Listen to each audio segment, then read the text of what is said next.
시청자 여러분 안녕하세요. 김동수입니다. 며칠 동안 방송을 전해드리지 못해서 상당히 죄송합니다. 지난주에는요 공공기관에서 4박 5일 동안 특강이 있어가지고요 그 연수원에 들어가는 바람에 방송을 못해드렸습니다. 양해 바라고요. 오늘 이 시간에는 이제 다음 달이죠. 오늘 6월 말일인데 이제 7월 23일 날부터 7월 23일 날 그 국민의힘 제4차 전당대회가 개최가 됩니다. 이제 그러기 위해서 지금 국민의힘에서 뭐 최고위원 후보도 나왔고요. 당대표 후보들이 나왔죠. 그런데 이 당대표 이제 대표를 뽑는데요. 이제 예비 경선이 있죠. 예비 경선이 있고 본 경선이 있습니다. 그리고 마지막에 이제 결선 이렇게 세 차례에 걸쳐서 이제 최종 대표를 선출하게 되는데요. 마지막 결선 과정을 좀 소개해 드리겠습니다. 결선은요 7월 25일 날 당대표 결선 투표 토론회가 열립니다. 그리고 26일에는 선거인단 모바일 투표가 하루 1일간 진행이 됩니다. 그리고 27일에는 선거인단 ARS 역시 투표가 1일간 진행이 되고요. 그리고 26일과 27일 양일간에는 일반 국민 여론조사가 이틀간 이루어집니다. 그리고 이제 28일 날 결선 투표 결과 발표가 있게 됩니다. 그런데 제가 주장하고 싶은 이야기가 있습니다. 이번 국민의힘에서 당대표를 선출하는데 그런 경선 관리를 지금 중앙선거관리위원회에 위탁하여 지금 관리를 할 것 같은데 관리에서는 절대로 안 됩니다. 관리에서는 안 됩니다. 문제가 있어요. 공정성과 투명성이 훼손될 수도 있습니다. 그래서 결과적으로 당대표를 뽑는데 중앙선거관리위원회에 맡기지 않고 당에서 직접 관리하는 것이 바람직하다고 봅니다. 특히나 당에서 할 수 없으면 공신력이 있는 민간기관에 위탁해도 됩니다. 의뢰하는 것이 바람직하다고 봅니다. 그래야 당대표를 선출하는데 투명성과 공정성을 확보할 수 있기 때문입니다. 그리고 이 당의 그 선거인단 명부는 당에서 직접 관리해야 됩니다. 외부로 유출해서는 안 됩니다. 그리고 운영만 이런 민간기관에 맡겨야 된다고 보는 것입니다. 그 이유는 지난해 2023년 10월이죠. 국정원에서 그 한국진흥원과 중앙선거관리위원회 그 선관위 합동 조사 점검하지 않았습니까? 그때 이런 국회의원 선거라든가 이런 총선이라든가 또 당대표 선출 시에 경선 과정에서 말이죠. 이 모바일 투표도 조작 가능성이 있다. 해킹 가능성이 있다는 겁니다. 내부에서 조작할 수도 있고 해킹 가능성이 있기 때문에 이런 문제를 제기했습니다. 그래서 저는 지난해 올해 2024년도 4월 10일 총선을 하기 전에 신문에 언론사에 부정선거를 막기 위해서 사전투표관에 관리관 도장을 찍어야 된다고 그렇게 외쳐댔습니다. 그런데 결과는 어땠습니까? 그리고 사전투표관리관에 도장을 찍어야 된다고 했고 지난 국민의힘 한동훈 비상대책위원장에게도 제가 12가지를 바란다 칼럼을 쓰면서 이 사전투표관리관에 도장을 관철시켜야 된다고 그렇게 외쳐댔습니다. 그런데 어떻게 됐습니까? 한동훈 위원장은 액션만 취했습니다. 3번에 걸쳐서 사전투표관리관의 도장을 찍어야 된다고 외쳤지만 아무런 효과가 없었습니다. 오히려 한동훈 비상대책위원장은 전국구 그러니까 지역구 후보자들에게 4월 5일날 6일날 이틀에 걸쳐서 사전투표하라고 권장하기도 했습니다. 그 이유가 뭔지는 저는 궁금합니다. 퀘스천 마크입니다. 여러분, 이번 4.10 선거에서 사전투표에서 전국적으로 엄청난 부정선거가 있었습니다. 여러분, 숫자는 거짓말을 하지 않습니다.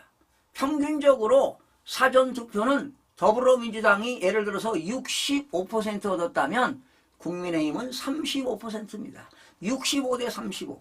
그리고 당일 투표에서는 더불어민주당이 만약에 49%를 얻었다면 국민의힘은 51%를 얻었습니다. 여러분, 사전투표보다 당일 투표가 높았습니다. 그런데 당일 투표에서 국민의힘 후보가 이겼다면 사전투표에서도 당연히 국민의힘 후보가 이기는 것이 원칙입니다. 그런데 어떻게 됐습니까? 당일 투표는 국민의힘이 앞섰지만 사전투표에서 더불어민주당이 훨씬 더 앞섰습니다. 이거는 부정선거가 있었다는 것입니다. 제가 직접 투표함에 부정투표지를 넣었다는 것을 눈으로 확인을 못했지만 이 숫자는 거짓말을 하지 않습니다. 통계학의 대수의 법칙은 거짓말을 하지 않습니다. 저는 확언합니다. 확정적으로 여러분들에게 자신 있게 말씀드릴 수가 있습니다. 이미 제가 전국적으로 투표를 다 계산해 본 결과입니다. 숫자는 절대로 거짓말을 하지 않습니다. 그러면 이러한 총선에서도 중앙선거관리위원회가 수를 조작했는데 이런 당대표 선출하는데도 바로 무슨 투표입니까? 모바일 투표도 조작할 수 있다는 것입니다. 그래서 믿을 수가 없다는 것입니다. 공정하고 투명한 당대표 선출이 저는 안 된다고 보는 것입니다. 그래서 중앙선거관리위원회에 위탁하지 말고 일반 사기업에 맡기는 것이 현명한 것이다. 이렇게 보는 겁니다. 지금 중앙선거관리위원회는 범죄 집단입니다. 네, 범죄 집단입니다. 그렇기 때문에 이런 것도 맡기면 안 됩니다. 지금 당대표는 4분이 나왔죠. 지금 현재 한동훈 후보가 아마 제일로 1강이라고 볼 수 있고 그리고 나경원 후보와 원희룡 후보가 2중이라고 한다면 윤상현 후보는 1약이라고 볼 수가 있습니다. 강, 중, 약이네요. 지금 압도적으로 1위를 달리고 있는데 그건 이제 결과를 열어봐야 되겠지요. 그러다 보니까 지금 나경원 후보와 원희룡 후보 그리고 윤상현 후보가 지금 한동훈 후보가 배신의 정치를 하고 있다 이런 얘기 하지 않습니까? 그러다 보니까 한동훈 후보는 협박 정치다. 또 공포 마케팅이라고 이렇게 밝히기도 하고 있습니다. 지금 이 시국이 지금 심상치가 않습니다. 야당에서는 윤석열 대통령을 탄핵으로 지금 몰고 가고 있지 않습니까? 이게 문제입니다. 지금 윤석열 대통령은 임기가 5년입니다. 보장되어 있어요. 그런데 지금 야당에서는 대통령을 탄핵하려고 지금 특검을 계속 벌리고 있습니다. 이런 판국입니다. 이런 과정에서 그런데 말이죠. 지금 현역 의원들 중에 김민전 의원도 국민의힘 최고의원에 출마를 했는데 후보로 나왔는데 아마 당선될 것입니다. 확정적으로 한 후보 최고의원 4명 중에 한 분은 여성 아닙니까? 그래서 최고의원 현재 한 분이 나왔기 때문에 아마 당선이 되지 않을까 이렇게 되는데 그 김민전 의원은 비례대표로 당선이 되었지요. 그런데 부정선거를 얘기하고 있잖아요. 이거 바람직한 겁니다. 그리고 얼마 전에 국회에서요. 부정선거 토론을 열었는데 이제 공직선거법에 의해서 사전투표 없애자 말이죠. 예. 그러면 공직선거법을 개정시켜야 되는데 야당이 많은데 말이죠. 192석 아닙니까? 통과되기 쉽지 않습니다. 그래서 여러분 지난 20일 때는 야당이 180석, 이번 22대는 야당이 지금 192석 아닙니까? 그래도 천만다행이에요. 이번에 200석을 넘기지 않았기 때문에 천만다행인데 지금 뭐 최상병 특검이다 김건희 특검이다 해가지고 여러분 일부 국민의힘 일부 의원들이 야당에 표를 주게 되면은 이거 거부권 대통령이 행사하더라도 다시 역시 제2요구권을 행사하더라도 다시 국회에서 재표결이 이루어지게 되면 통과될 수도 있습니다. 그러면 정말 큰일입니다. 그래서 이번 국민의힘 과연 후보가 누가 될지는 모릅니다. 현재는 1강 한동훈 후보가 앞서가고 있지만 지금 이거는 선거관리위원회에 맡기면 안 됩니다. 그런데 말이죠. 나는 이런 생각이 들어갑니다. 지금 나경원 후보 그리고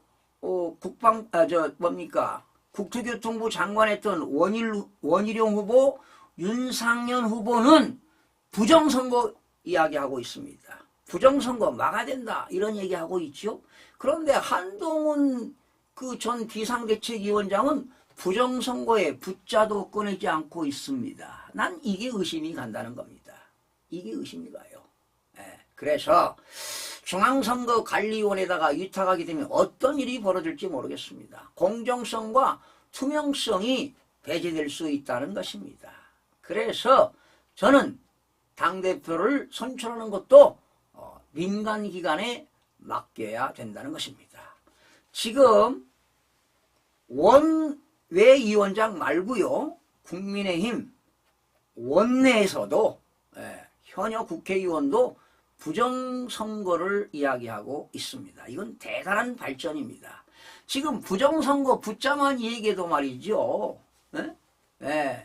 얼굴을 들을 수 없는 그런 세상이었잖아요. 그런데 지금 부정선거를 계속 밝히기 위해서 투쟁하시는 분들이 많지요. 전 황교안 총리, 대통령 권한대행 하셨던 황교안 대표, 민경욱 전 의원 지금 부정선거를 외치고 있습니다. 저도 지난 4월 10일 이후에 한 달 가까이 부정선거만 방송을 했는데요. 심지어 음모론자다 이런 소리를 듣고 있습니다. 그런데 여러분 숫자는 절대로 거짓말을 하지 않습니다. 제가 이제 다시 부정선거 몇 표로 당선이 되었고 낙선이 되었는가 이제 서울은 다 제가 개인별로 발표를 했고 경기도 일부 뭐 강원도 다 발표했습니다만 다시 경기부터 시작해서 누가 낙선이 되었고 누가 당선이 되었는가 몇 표 차이로 당선이 되고 낙선이 되었는가를 다시 한번 부정선거를 외치도록 하겠습니다. 여러분 이대로 부정선거를 밝히지 못하면 대한민국 미래는 없습니다. 자유민주주의가 없어집니다. 사라집니다. 사회주의, 전체주의로 갈 것입니다. 국민 여러분들의 봉기가 일어나야만이 대한민국을 다시 우뚝 세울 수가 있습니다. 저는 그렇게 봅니다. 그렇지 않으면 돌아오는 2026년 지방선거, 2027년 대통령 선거 완전히 패할 것입니다. 지금 야당이 192석입니다. 지금 상임위원장 보세요. 상임위원장 보세요. 법사위원장 누굽니까? 정청래 씨. 그리고 운영위원장 누굽니까? 박찬대 씨. 박찬대 씨 원래 낙선입니다. 부정선거로 당선됐습니다. 제가 다 이제 검명할 겁니다. 이미 검명했지만 다시 한번 부정선거로 당선된 사람들을 제가 외쳐대겠습니다. 여러분들 더 관심을 가지시고 더 많은 응원을 부탁드리겠습니다. 그래야 대한민국을 진정한 자유민주주의로 세울 수 있다는 것을 여러분들이 명심하시고 동참해 주시고 외쳐주시고 함께 해주시길 간곡히 부탁드리면서 마치겠습니다. 여러분 다음 시간에 찾아뵙겠습니다. 고맙습니다.